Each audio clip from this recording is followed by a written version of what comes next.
자, 레위기 6장 1절로 7절입니다.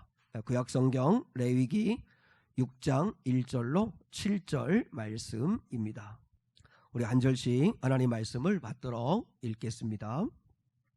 여호와께서 모세에게 말씀하여 이르시되 누구든지 여호와께 신실하지 못하여 범죄하되 곧 이웃이 맡긴 물건이나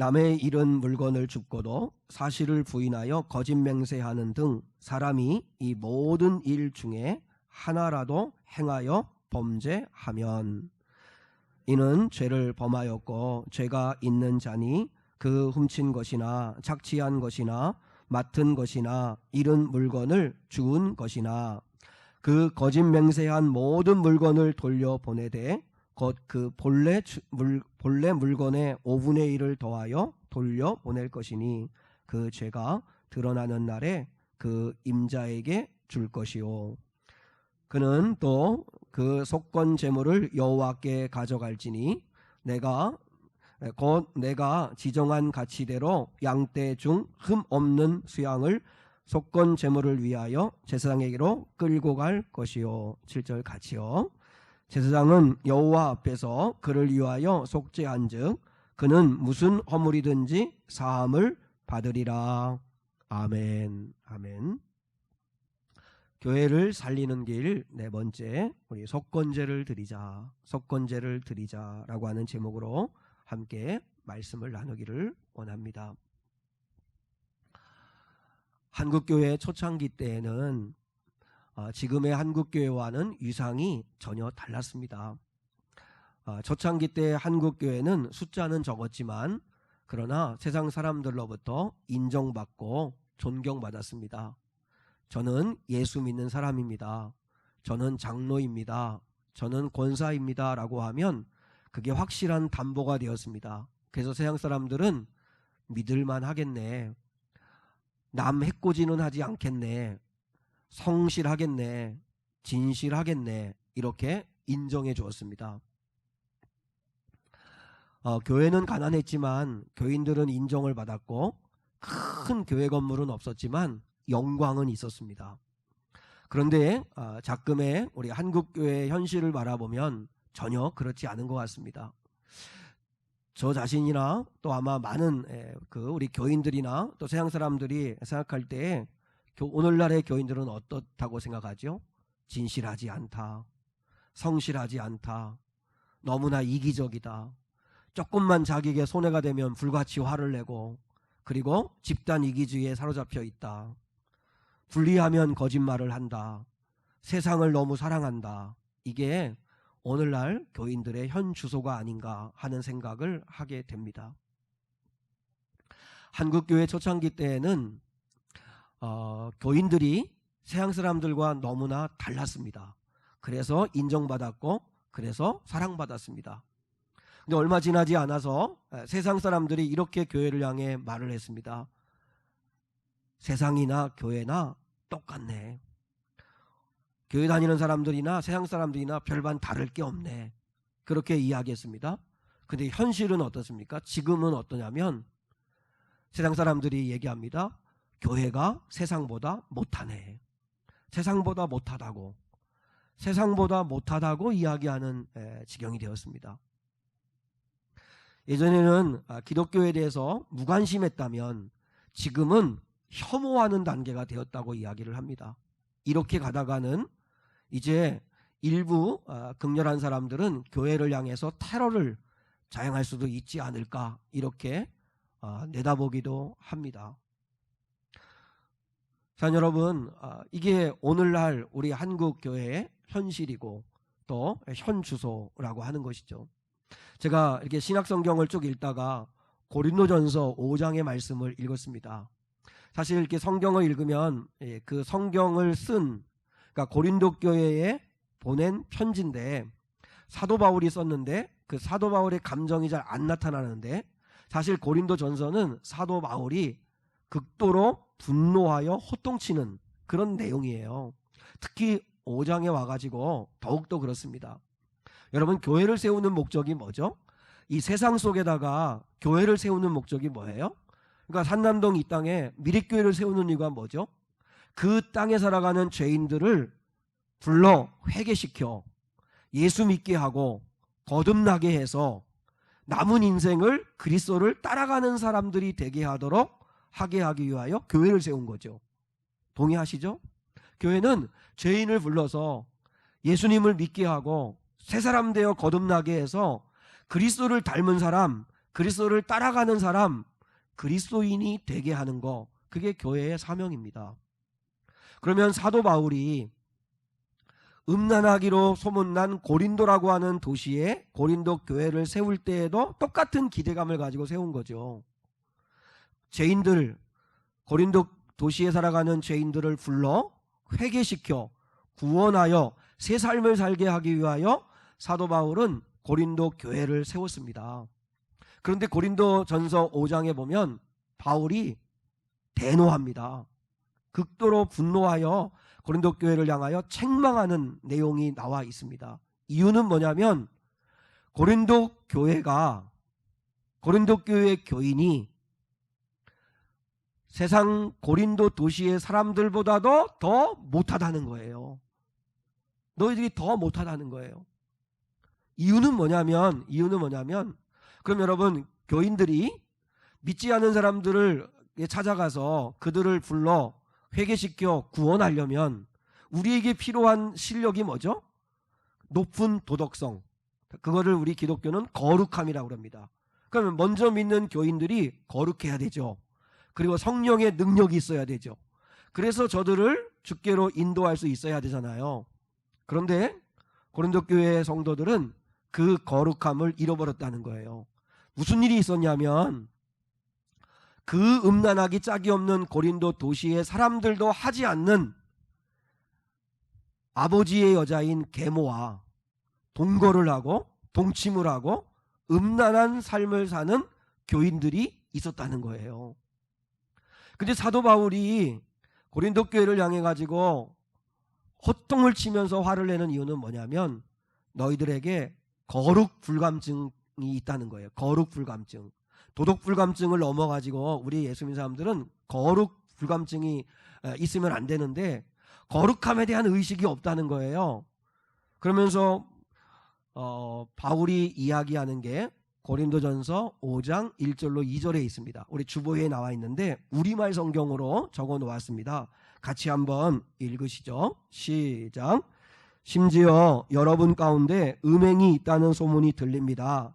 심지어 누가 자기 아버지의 아내와 동거하는 사람까지 있다고 하니 이러한 음행은 이방 사람들에게도 없는 일입니다. 그런데도 여러분이 자만합니까? 오히려 여러분은 슬퍼하고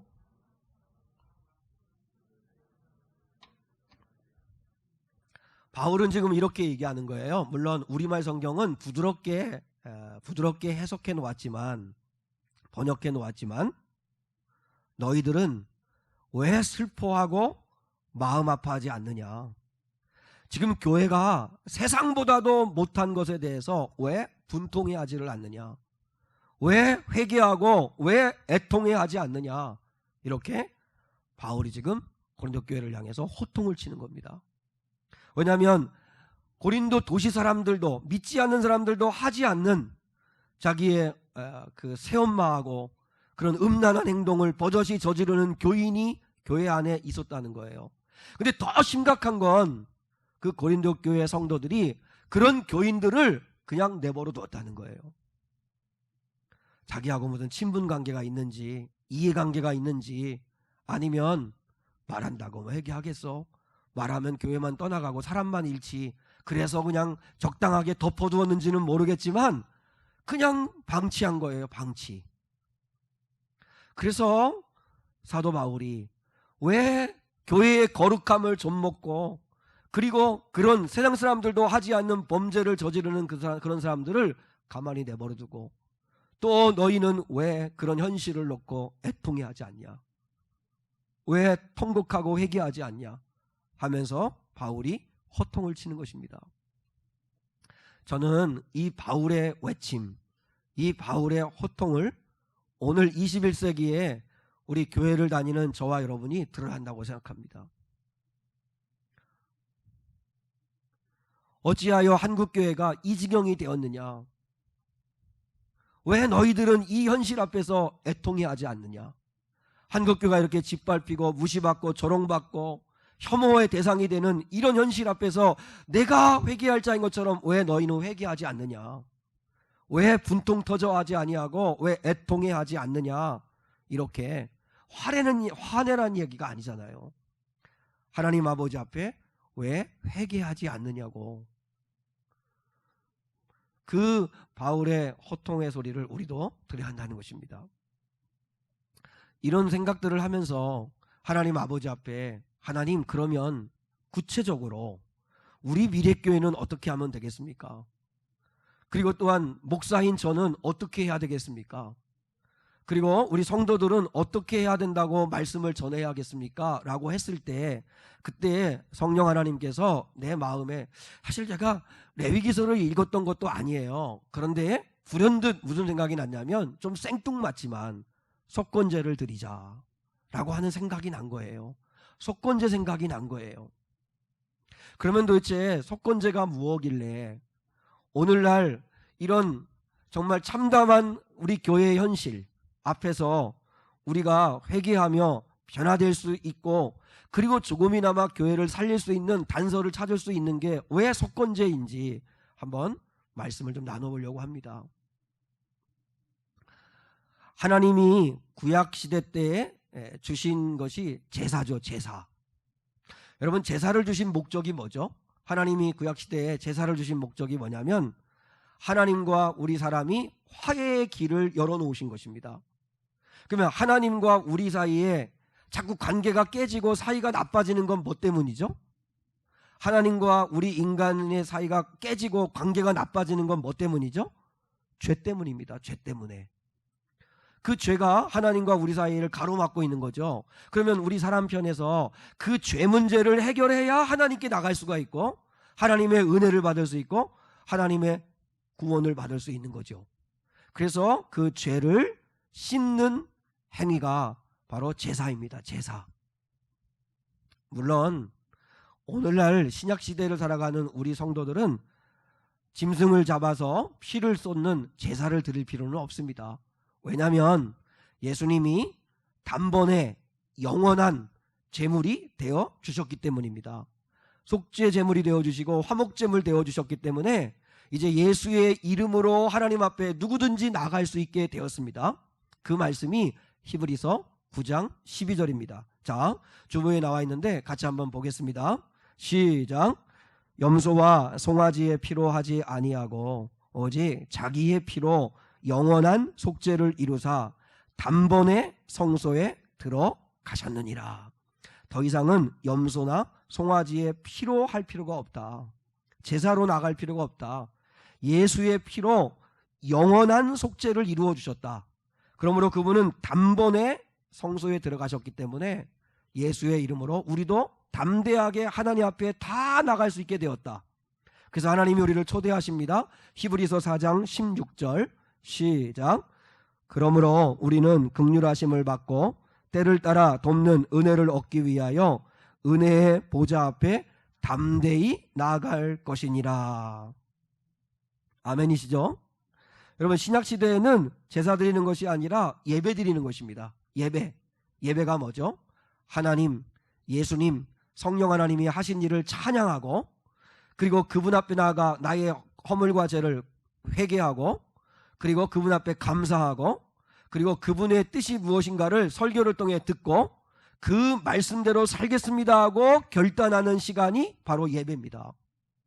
다시요.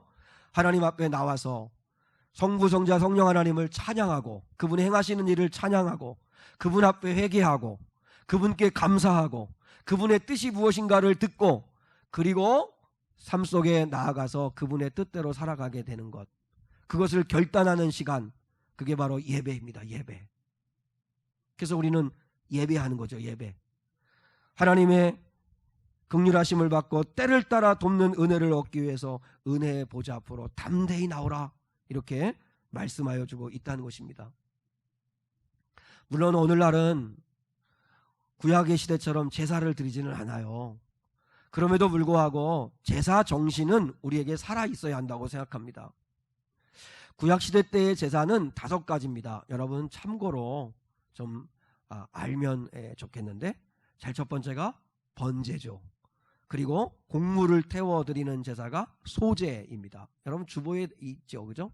그 다음에 화목제, 속제제, 속건제, 5가지 제사입니다. 5가지 제사. 번제는 하나님 내가 이렇게 살겠습니다 하고 결단하는 예배입니다.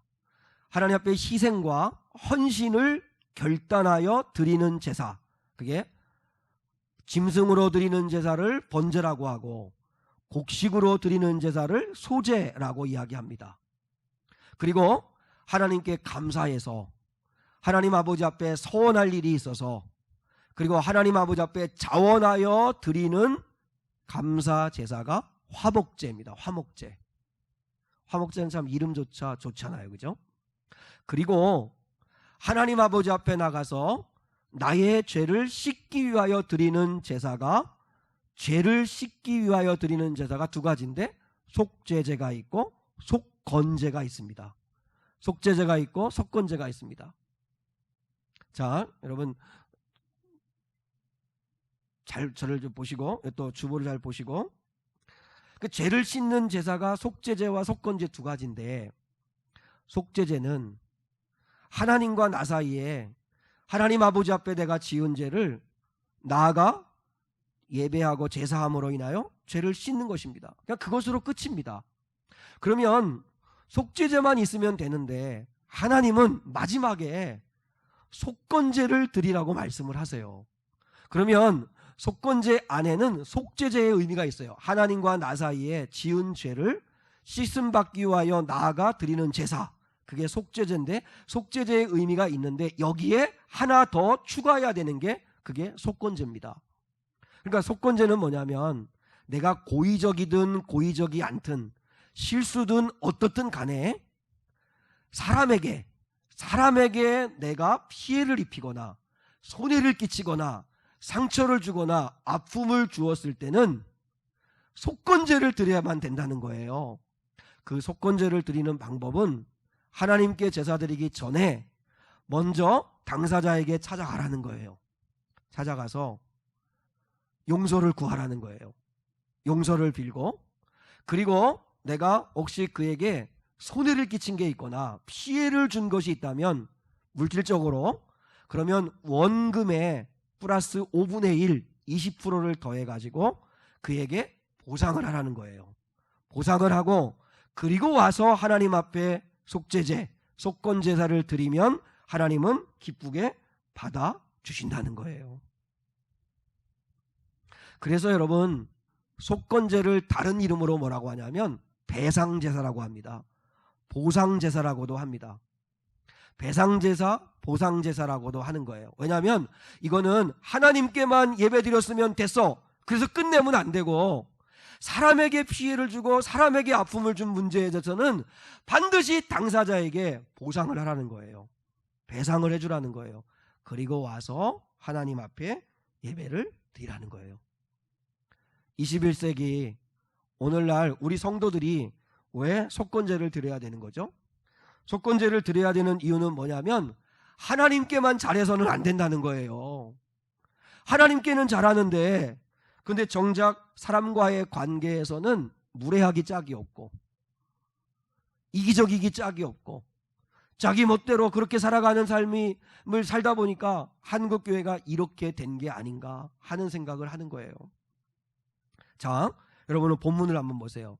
본문의 2절로 3절입니다. 자, 주보에 본문의 2절로 3절 한번 같이 읽어볼게요. 시작.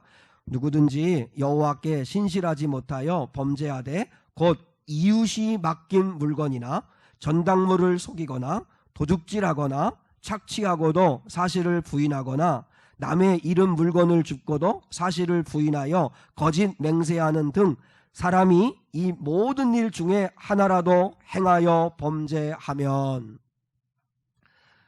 오늘은 이웃과의 관계에서 드려야 할 게 속건제라는 거, 여기에 강조점이 있기 때문에 원래 속건제를 드려야 되는 경우는 세 가지 경우예요. 참고로 하나는 뭐냐면 하나님의 성물에 손해를 끼쳤을 때, 그러니까 하나님의 성물을 내 마음대로 갖다 쓰고 그리고 하나님 앞에 마땅히 드려야 할 것 구별된 성물을 내가 손해를 끼쳤을 때 반드시 속건제를 드려라, 보상하라. 그리고 하나는 여호와의 계명을 알든지 모르든지 부지중이든지 뭐 의식적이든지 범했을 때 속건제를 드려라 하는 게 있고, 마지막 세 번째가 중요해요. 이웃과의 관계 속에서 오늘 2절과 3절에서는 어떻게든지 그애들에게 피해를 끼쳤을 때 반드시 너희들은 속건제를 드려야 된다. 자, 본문 5절로 7절 한번 같이 읽어볼게요. 5절로 7절인데 먼저 5절입니다. 시작. 그 거짓 맹세한 모든 물건을 돌려보내되 곧 그 본래 물건의 5분의 1을 더하여 돌려보낼 것이니 그 죄가 드러나는 날에, 이 죄가 드러난다는 이야기는 내가 누군가에게 내가 실수했구나, 잘못했구나, 내가 누군가에게 피해를 주었구나, 손해를 끼쳤구나 하고 죄를 발견하게 됐을 때, 깨달았을 때, 회개했을 때, 그때 그날에 뭐 하라는 거예요? 누구에게 가라는 거예요? 그 임자에게. 임자가 누구예요? 그 당사자에게, 그 피해자에게 가서 원금의 5분의 1을 더하여 줄 것이요. 그리고 난 다음에 6절 7절입니다. 시작.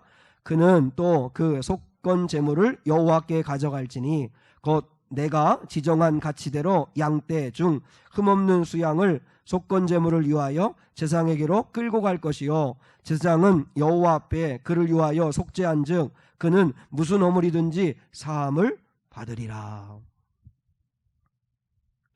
먼저 당사자에게 찾아가서 보상하고, 그리고 정말 진실한 마음으로 용서를 구하고, 그리고 와서 하나님께 제사하라는 거예요.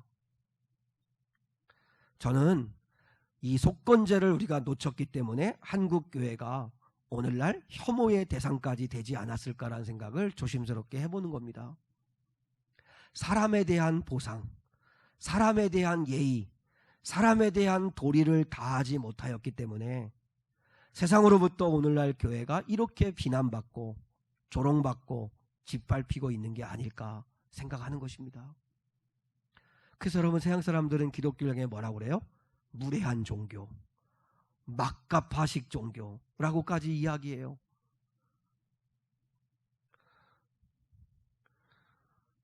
왜 우리가 오늘날 속건제를 드려야 될 것이라고 하나님께서 감동해 주셨을까? 오늘날 이 시간에 핵심은 사람과의 관계 속에서 내가 마땅히 해야 할 도리, 예의를 다하고 있는가를 점검해야 된다는 것이죠. 사랑하는 여러분, 신약 성경에 보면 빌레몬서가 있습니다. 빌레몬서가 있는데 이 빌레몬서가 속건제라는 거 아십니까? 빌레몬이라고 하는 주인에게 종이 하나 있었는데, 노예가 하나 있었는데 그게 오네시모입니다. 오네시모. 근데 이 오네시모가 주인에게 이렇게 순종하고 살지 아니하고 주인의 돈을 몰래 훔쳐가지고 도망을 간 거예요. 그러니까 이건 정말로 큰 죄를 지은 거죠.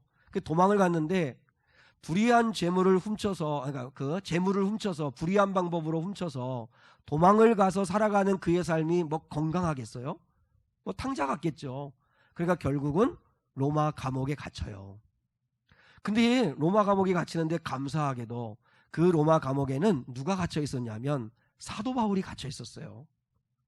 만남이 참 중요해요. 그죠?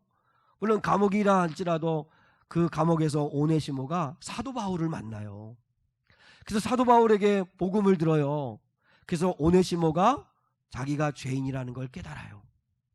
그리고 회심을 해요. 회개해요. 그리고 성령 안에서 거듭나요. 새 사람이 됐어요. 그래서 그때부터 얼마나 열심히 바울의 사역을 돕는지 바울에게는 없어서 안 되는 귀한 동역자가 돼요. 바울의 동역자가 돼요. 그래서 이제 바울을 위해서 힘껏 돕는 자가 되는데, 그런데 빌레몬서는 무슨 내용이냐면 그 오네시모를 주인인 빌레몬에게 돌려보내는 내용이에요. 돌려보내는 거예요. 왜 오네시모를 굳이 돌려보낼까요? 왜냐하면 속건제들이라는 거예요. 다시 말하면 너의 주인인 빌레몬에게 잘못한 것을 가서 사과하고 진심으로 회개하고 그리고 풀고 오라는 거예요. 풀고 오라는 거예요. 그게 빌레몬서입니다. 빌레몬서. 한번 여러분 생각해 보세요. 노예가 주인의 돈을 몰래 훔쳐가지고 도망갔다가 붙잡혀 오면 그 자리에서 때려 죽여도 됩니다. 그런 시대입니다. 그러면 빌레몬에게 오네시모가 돌아가면 무슨 봉변을 당할지, 무슨 일 당할지를 모르는 거예요. 그래서 바울이 친히 친서를 들려서 오네시모에게 보내요. 근데 사실 바울에게는 빌레몬은 아들 같은 사람이에요. 그리고 빌레몬 자체가 하나님을 섬기고 예수님을 잘 믿는 사람이에요. 그래서 빌레몬은 자기의 집을 교회로 개방한 사람이에요. 그러니까 여러분 믿음이 좋은 사람이잖아요. 그러니까 아버지 뻘이 되는 영적인 아버지인 바울이 빌레몬에게 얼마든지 말로 할 수 있어요. 그냥 명령만 해도 돼요. 빌레몬, 너의 종 오네시모를 내가 로마 감옥에서 만났어. 그가 거듭나고 회심했어. 새 사람 됐어. 이제 나를 돕는 자가 됐으니까 그렇게 알고 용서해. 이렇게만 해도 돼요. 그러면 빌레몬의 인격과 믿음으로 충분히 받아들여요. 그런데도 불구하고 사도 바울은 오네시모를 굳이 빌레몬에게 돌려보내요. 한번 여러분 오네시모의 입장에 생각해 보세요. 마음이 부담스럽지 않겠어요? 힘들지 않겠어요? 근데도 돌려보내요. 이유가 뭔지 아세요? 오네시모 당사자 때문이에요. 한번 생각해 보세요. 오네시모가 예수 만나서 이제 사도가 되고 거듭나서 증인 되어가지고 가는 데마다 복음 전하고 예수 전하는데, 근데 한켠에는 주인인 빌레몬과 풀지를 않았잖아요. 그에게 가가지고 진정성 있게 회개하지 않았잖아요. 그러니까 늘 마음에 부담이 있겠죠. 그걸 가서 풀라는 거예요. 대신에 바울이 빌레몬서를 쓰면서 거기에 편지에는 이렇게 씁니다. 이 오네시모를 내가 로마 감옥에서 만났다. 전에는 무익한 자였는데 이제는 유익한 자가 되었다. 너에게 오네시모는 종이지만 나는 네가 형제로 받아들여줬으면 좋겠다. 그리고 오네시모가 너에게 피해를 준 그 금액은 내가 대신이라도 갚겠다. 그러니 이제는 그를 용서하고 그리고 다시 나에게 돌려보내주라. 그러면 나를 돕는 그 사역을 감당하게 될 수 있을 것 같다. 내가 이렇게 오네시모를 너에게 굳이 돌려보내는 이유는 너의 용서가 억지가 아니라 자원하여서 한 것이라는 것을 증명하기 위해서다. 그러면서 오네시모를 돌려보내요. 오네시모는 불편하고 부담스럽지만 갑니다. 가서 자기의 주인인 빌레몬 앞에 무릎을 꿇고 그리고 용서를 구합니다. 용서받고 다시 바울에게로 와서 사역을 돕습니다. 뭐죠? 속건제를 드린 거예요. 속건제를. 하나님께 용서받았어. 나 하나님 앞에 회개했어. 하나님이 날 다시 받아주셨어. 그렇게 끝내면 안 된다는 거예요. 정작 당사자인 피해를 입힌 빌레몬 주인에게 찾아가서 회개하고 용서받고 풀라는 거예요. 그게 속건제예요. 속건제. 한번 생각해 보세요. 빌레몬이 얼마나 감동했을까요? 어느 목사님이 속건제 설교를 했대요. 근데 한 집사님이 그 은혜를 받고 목사님을 찾아온 거예요. 목사님, 제가 속건제 설교를 듣고 너무 마음에 찔려서 괴로워 찾아왔습니다. 제가 전에 살던 곳에서 장사를 하다가 부도가 나고 실패해서 내가 그 돈을 갚지 못하고 도망치듯이 내가 이곳에 와서 내가 다시 교회를 다니며 이렇게 살아가는데 목사님의 속건제 설교를 들었습니다. 제가 어떻게 하면 좋겠습니까? 저는 이렇게 마음의 부담을 느끼는 은혜를 받는 것 자체가 귀하다고 생각해요. 설교를 들으면 부담이 돼야 됩니다. 부담이.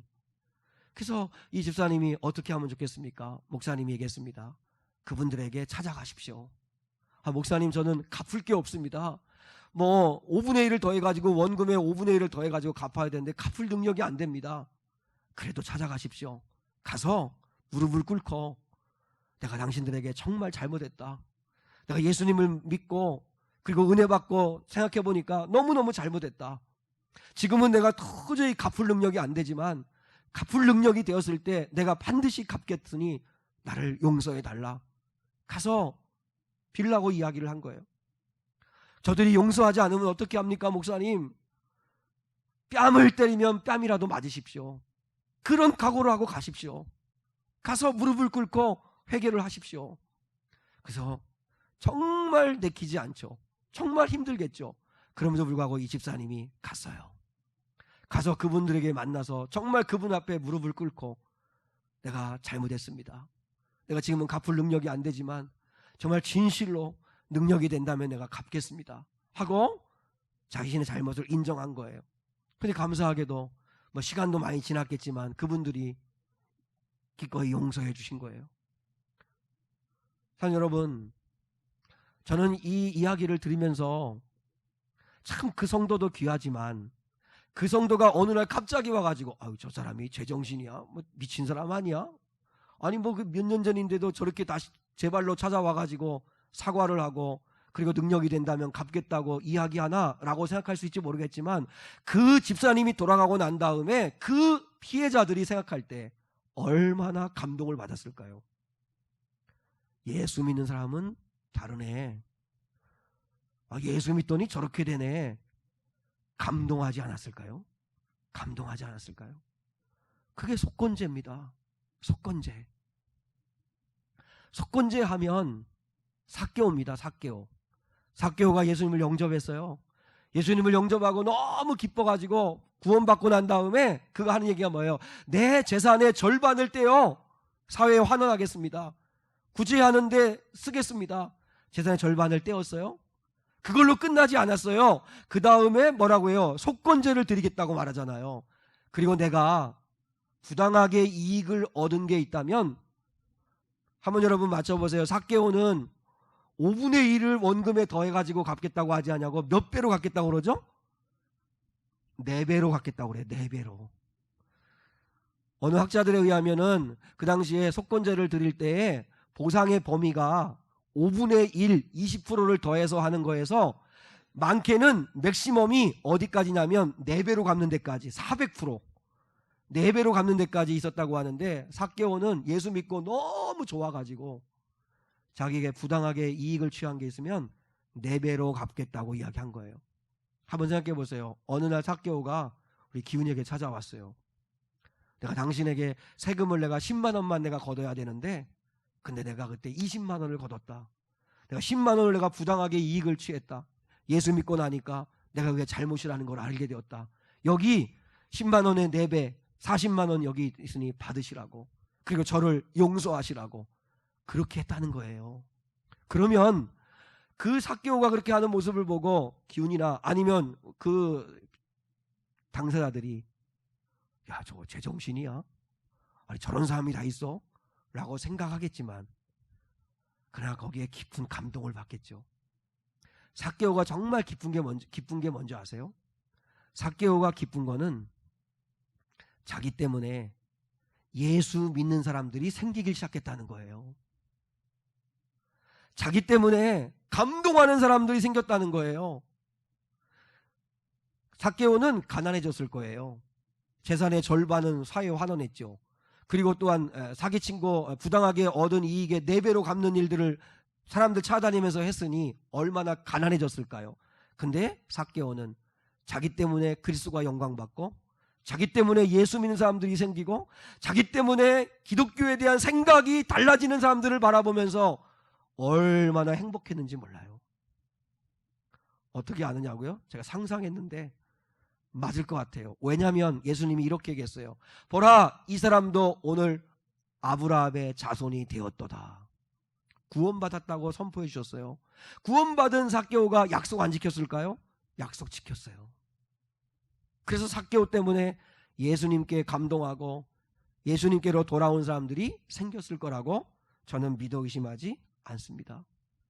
사랑 여러분, 1907년도에 평양 장대현교회에 길손주 장로님이 그 은혜 받고 난 다음에 그 수백 명의 교인들 앞에 서서 내가 아간 같은 놈입니다. 내가 아간 같은 놈이었습니다. 내 친구가 자기에게 제가 죽어가면서 재산을 자기에게 맡겼는데 그 재산의 일부를 제가 도둑질해서 썼습니다. 내가 아간 같은 죄인입니다. 하나님께만 회개했나요? 아니요. 기록해 보세요. 그가 미망인인 자기 친구의 아내에게 찾아가서 내가 아간 같은 도둑놈이었습니다. 미안합니다. 그리고 자기가 몰래 갖다 쓴 돈의 4배로 삭개오처럼 갚았습니다. 속건제를 드린 거예요. 속건제를. 그래야 사람들이 기독교를 다시 보겠죠. 달리 보겠죠. 우리가 길선주 장로님처럼 삭개오처럼 속건제 드려야 합니다. 마땅하게 내가 용서를 받아야 할 사람이 있는데 용서 받지 아니하고 덮어두고 사시는 경우가 있습니까? 그게 여러분 가족이시라도, 아니면 형제가 아니라도, 아니면 지인이든지 동료든지 친구든지, 여러분이 누군가에게 상처 주고 피해를 주고 아픔을 주었으면서 한 번도 회개하지 않고 용서를 구하지 않고 그저 하나님 앞에 용서 받았으면 됐지. 현대판 밀양이에요. 현대판 밀양. 그러니까 기독교가 가벼운 종교가 돼버려요. 힘들지만, 부담되지만, 그래도 나 때문에 상처받고 손해본 사람이 있다면 그러면 찾아가서 용서를 받아야 되고, 그리고 속건제물 보상도 해야 한다는 거예요. 능력이 된다면 보상도 해야 된다는 거예요. 이 속건제를 조금만 더 범위를 넓혀서 한 가지만 더 적용하고 말씀 마치려고 하는데, 정말 감사해야 되는데 감사를 잊어버리고 산 사람들이 혹시 있으십니까? 그들에게도 속건제를 드리십시오. 우리 교회가 이제 9월 30일이면 창립 13주년을 맞이하게 됩니다.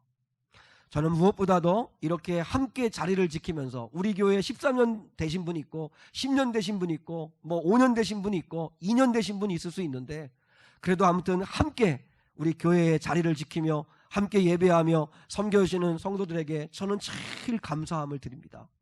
하나님이 우리 성도에게 축복해 주실 수 있기를 바랍니다. 그런데 특별히 우리 교회 식구들은 아니지만 미래교회가 세워지는 데 있어서 결정적인 역할을 했는데, 그래서 감사해야 되는데 감사하지 못한 사람이, 제가 2사람이 생각이 났습니다. 하나는 태수사모입니다. 태수사모. 김태수 사모를 혹시 여러분 아시죠? 태수사모가 저희 교회가 이 4층에 교회를 세를 얻을 때 4천만 원 보증금을 내야 되는데 돈이 없어서 계약은 해놓고 날짜는 다가오는데, 그때 결혼자금이라고 준비해 놓았던 적금 2천만 원을 해약해서 저에게 가지고 왔어요. 그리고 드린다고 그랬어요. 저는 그게 결혼자금이라는 걸 알았기 때문에 그걸 참 막 그대로 받을 수가 없어서, 그러면 내가 힘이 되면 갚을게. 그런데 대사모는 하나님께 드리는 거라고, 결혼은 하나님이 책임지시지 않겠냐고, 하나님께 드리는 거라고 기쁘게 주셨어요. 하나님께서 책임지셔서 최경환 목사를 만나게 하셨어요. 최경환 목사가 책임을 졌어요. 그래서 지금은 밀양에서 아들 2 낳고 그리고 잘 목회하고 있어요. 근데 참 감사한데 한 번도 감사를 표현해 본 적이 없어요. 그리고 또 한 분은 저희 큰 처형 되시는 분이세요. 저희 큰 처형은 믿는 분도 아니에요. 근데 이제 남편이 KT에 다니셨기 때문에 KT 주식이 좀 있었어요. 뭐 지금도 그 주식은 참 좋은 가격일 텐데, 근데 제부가 교회 개척한다고 힘들 때 좀 도와야지 해서 그 노후 자금으로 쓰시겠다고 하는 그 주식을 팔아가지고 1,000만 원을 저에게 주셨어요. 그래서 그걸 이제 교회를 세우는데 또 사용을 했죠. 그러면서 이제 농담 삼아 그렇게 말씀했어요. 내가 나중에 늙고 병들고 돈 못 벌 때 그때 제부 용돈이라 좀 주세요, 이러면서 이제 주셨었는데, 근데 한 번도, 늘 감사하는 마음은 있었지만 한 번도 감사를 표현해 본 적은 없었던 것 같아요. 그래서 개인적으로나 아무튼 교회적으로나 어떻게 감사를 하면 좋을까 하는 생각을 해서, 물론 이제 뭐 교회적으로도 있지만 저 개인적으로도 좀 감사를 표현해야 되겠다라는 생각을, 왜냐하면 설교를 제일 저부터 적용을 해야 되니까 그런 마음을 가졌었는데요. 사랑하는 여러분, 여러분이 마땅히 용서를 받아야 될 사람이 있는데 용서받지 못한 사람이 있다면 여러분 그에게 속건제를 드리십시오. 혹여나 혹시 내가 물질적으로 누군가에게 피해를 주고 떼먹은 게 있거나 그러면 반드시 여러분의 능력이 된다면 갚으십시오. 그리고 마땅히 감사해야 되는데 감사를 잃어버린 사람이 혹시 있다면 그 사람들에게 감사를 표현하십시오. 속건제는 하나님께만 잘하면 되는 게 아니라 사람에게도 마땅히 잘해야 된다고 하나님이 마지막 5번째로 속건제를 드리라고 말씀하신 거예요. 하나님이 너무 놀랍지 않아요? 그 마음이. 우리가요, 한국교회를 변화시킬 수는 없어요. 저희 뭐 능력이 안 돼요.